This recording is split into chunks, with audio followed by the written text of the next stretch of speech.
Selamat siang Tribuners, jumpa lagi dalam program Tribun Timur Update edisi Senin 19 Januari 2026 bersama saya Fiorena Ceretno. Tentunya Tribun Timur akan menyajikan berita terkini dan juga teraktual datangnya dari kabupaten kota di Provinsi Sulawesi Selatan. Seperti di siang hari ini informasi terbaru mengenai ayah Dwi Murtiono, korban pesawat ATR yang menyatakan bahwa saya menunggu di Makassar sampai anak saya ditemukan. Dan tentu untuk melengkapi informasi tersebut kita sudah terhubung dengan rekan Erlan yang meliput informasinya lebih lengkap. Selamat siang, rekan Erlan. Selamat siang, rekan Yo. Ya, baik. Dapat disampaikan untuk Tribuners ketahui bagaimana kemudian kondisi ayah Dwi Murtiono saat ditemui di Makassar baru-baru ini? Baik, rekan Tio, selamat siang, Tribuners.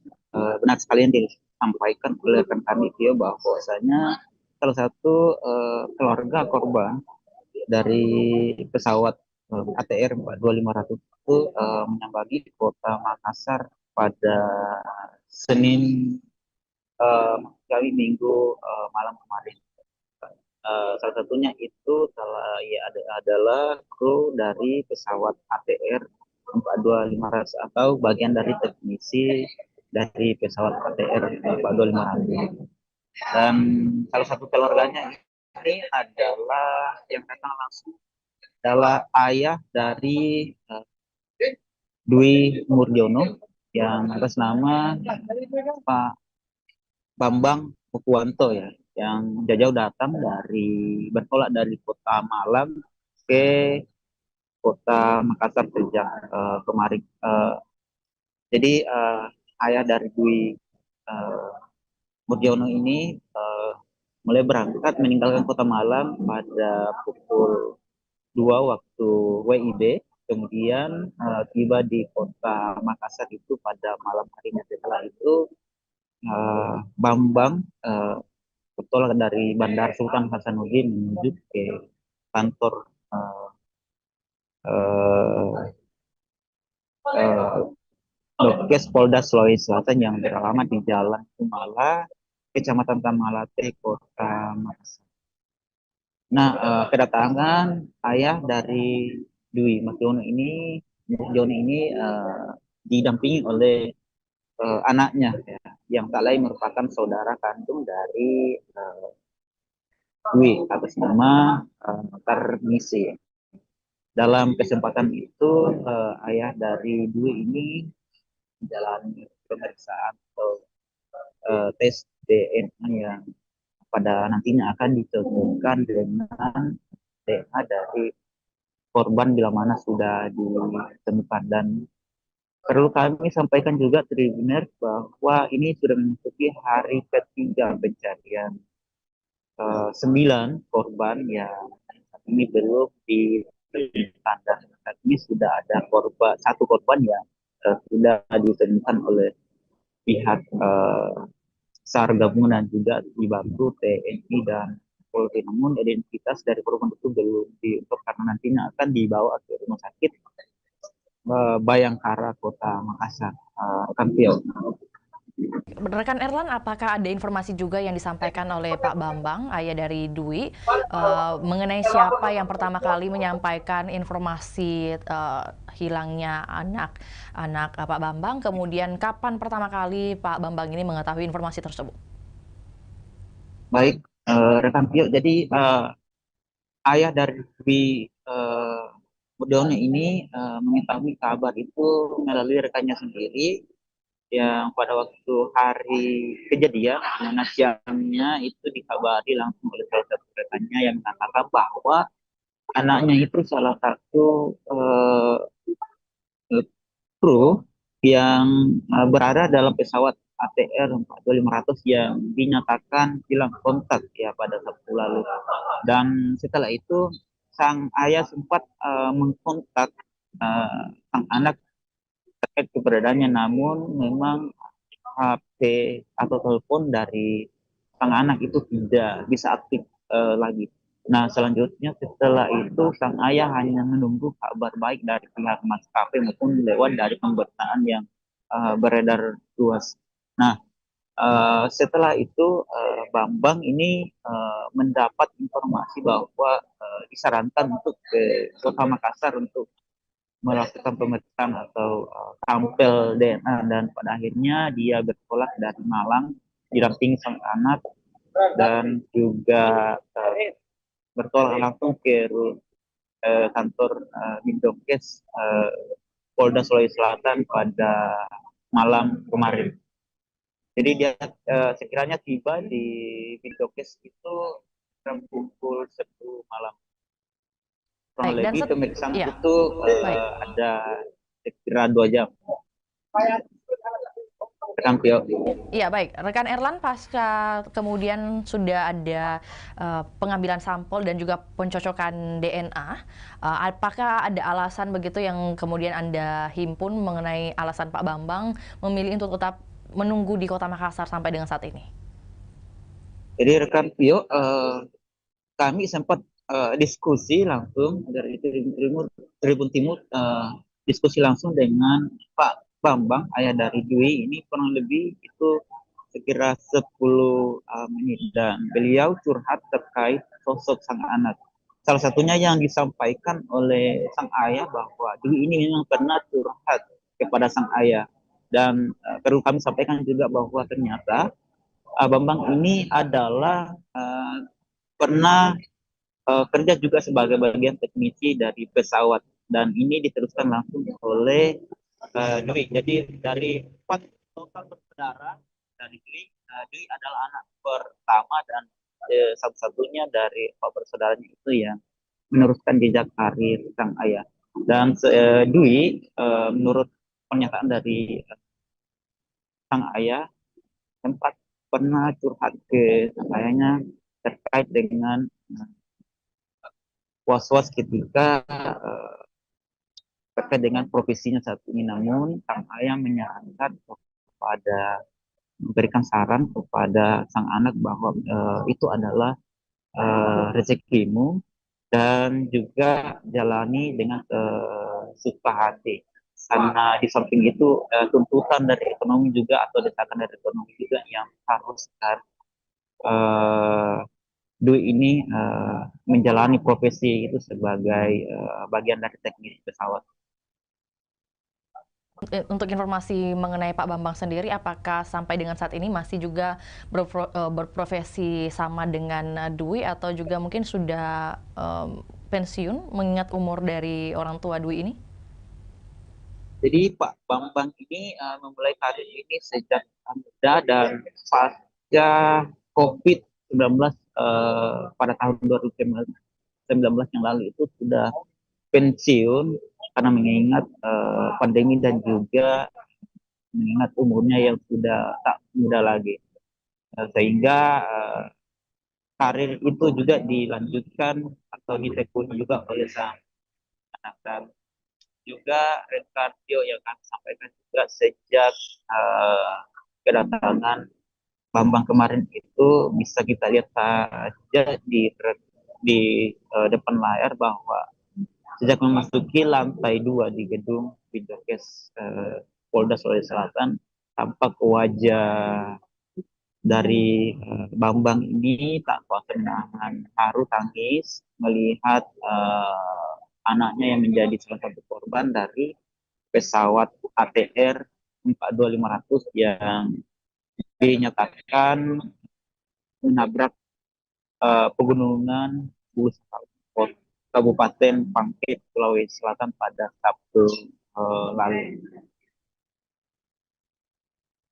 Rekan Tio. Untuk doa atau mungkin pesan yang dititipkan oleh Pak Bambang atau juga yang diungkapkan begitu Pak Bambang untuk tim SAR yang tentunya masih berjibaku juga untuk mencari korban lainnya dari pesawat 42500 ini seperti apa? Baik rekan Tio, jadi salah satu pernyataan yang disampaikan oleh ayah di kemarin malam itu, dia tidak mau meninggalkan Kota Makassar sebelum anaknya betul-betul ditemukan oleh tim SAR gabungan dan juga Polri dan TNI. Dan dia berdasarkan pernyataannya bahwa untuk apa dia datang-datang ke Kota Makassar hanya untuk sekedar menyerahkan sampel DNA dirinya. Sementara anak-anak ini belum ditemukan sampai hari ini, sehingga hingga hari ini Bambang sendiri, ayah dari Dwi dan juga anaknya ini, masih sementara tinggal di Kota Makassar, sembari menunggu kabar baik dari tim pencari dari 9 korban dari pesawat ATR 42500, sehingga Bambang sendiri berharap penuh kepada pihak SAR dan juga TNI Polri untuk bisa menemukan anaknya baik dalam keadaan sehat maupun ataupun jasad bila mana itu ditemukan oleh tim SAR gabungan. Terima kasih Rekan atas Pio. laporannya. Baik, terima kasih atas laporannya di siang hari ini, rekan Erlan. Kami menunggu update terbaru, baik itu yang berkaitan dengan pencarian ataupun juga penemuan dari insiden jatuhnya pesawat ATR 42500 ataupun juga informasi lainnya yang bisa disampaikan untuk Tribuners ketahui lebih lengkapnya. Selamat kembali bertugas dan juga beraktivitas, rekan Erlan. Dan untuk Tribuners, berikut kami akan tayangkan cuplikan liputan yang telah dihimpun oleh rekan Erlan. Berikut laporannya, selamat menyaksikan.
Jadi saat ini akan dilakukan pengambilan sampel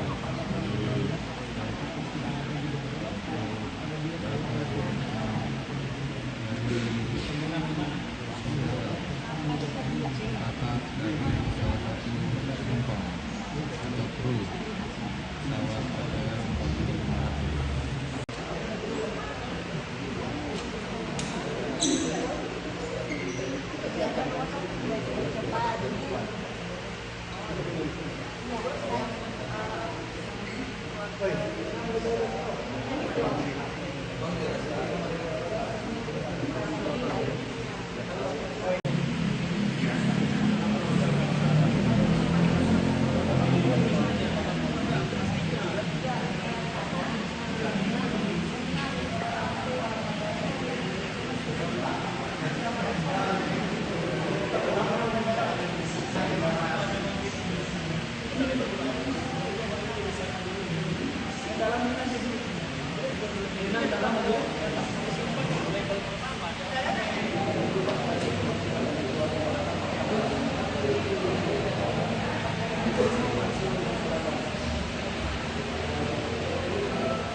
Ini masuk lagi BJA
Jadi saat ini akan dilakukan pengambilan sampel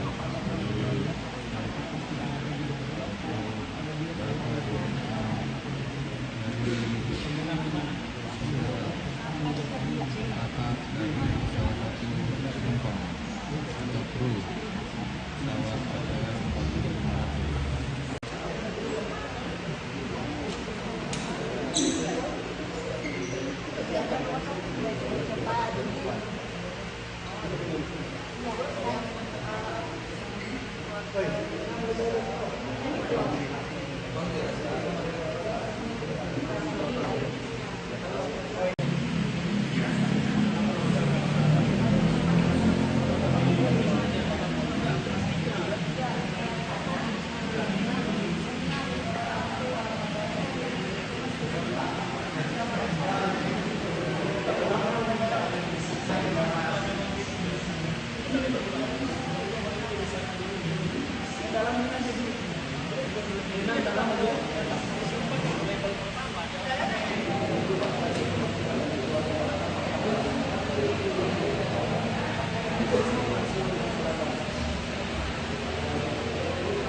Di momen Nataru 2025, PLN UIP Sulawesi hadir di Desa Bungin Timbe membangun sumur bor dan sistem filtrasi untuk menyediakan air bersih bagi warga. Program ini memudahkan warga mendapatkan air layak, memudahkan kegiatan sehari-hari, mendukung usaha kecil, dan meningkatkan kualitas hidup masyarakat secara berkelanjutan. PT PLN Persero UIP Sulawesi menghadirkan bantuan sanitasi dan air bersih di 8 sekolah dasar Makassar melalui perbaikan MCK dan instalasi air. Program ini mendukung kesehatan pelajar serta menciptakan lingkungan belajar yang lebih bersih dan aman. Langkah ini menjadi wujud kepedulian PLN terhadap pendidikan dan masa depan anak bangsa.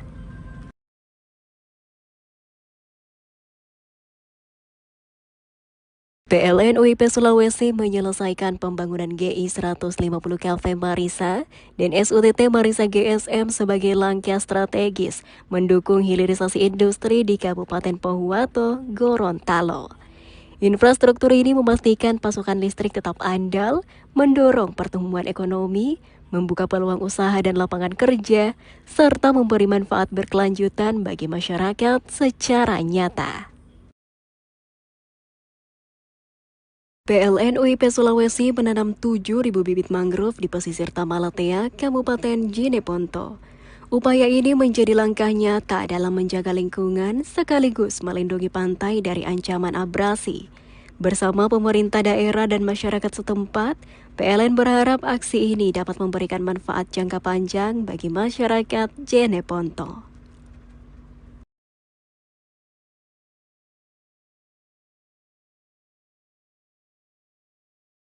Menjelang Natal dan Tahun Baru, penyediaan air bersih oleh PLN UIP Sulawesi di Desa Bungin Timbe menghadirkan akses air layak sepanjang musim. Fasilitas ini menjaga pasokan tetap stabil, meringankan kebutuhan harian, mendukung ekonomi lokal, serta memberi dampak positif bagi kesejahteraan masyarakat sekitar pembangunan infrastruktur ketenagalistrikan. Program ini dirancang untuk mendukung kehidupan warga di masa kini dan masa depan.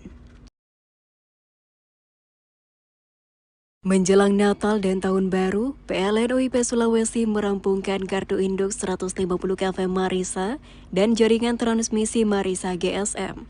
Infrastruktur ini menyalurkan listrik untuk kebutuhan industri di Kabupaten Pohuwato. Dengan pasokan yang lebih andal, aktivitas industri akan terus berjalan, ekonomi daerah meningkat dan lapangan kerja terbuka bagi masyarakat sekitar. Kepedulian PLN terhadap kesehatan dan kenyamanan pelajar diwujudkan melalui program penyediaan fasilitas sanitasi dan air bersih di sejumlah sekolah dasar Kota Makassar. Perbaikan MCK dan sistem air ini mendukung kegiatan belajar yang lebih sehat dan nyaman.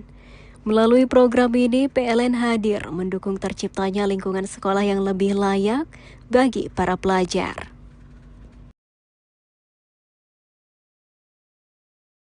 Di tengah semangat Nataru 2025, PLN UIP Sulawesi melaksanakan program penanaman mangrove sebagai langkah nyata menjaga ekosistem pesisir di Jeneponto.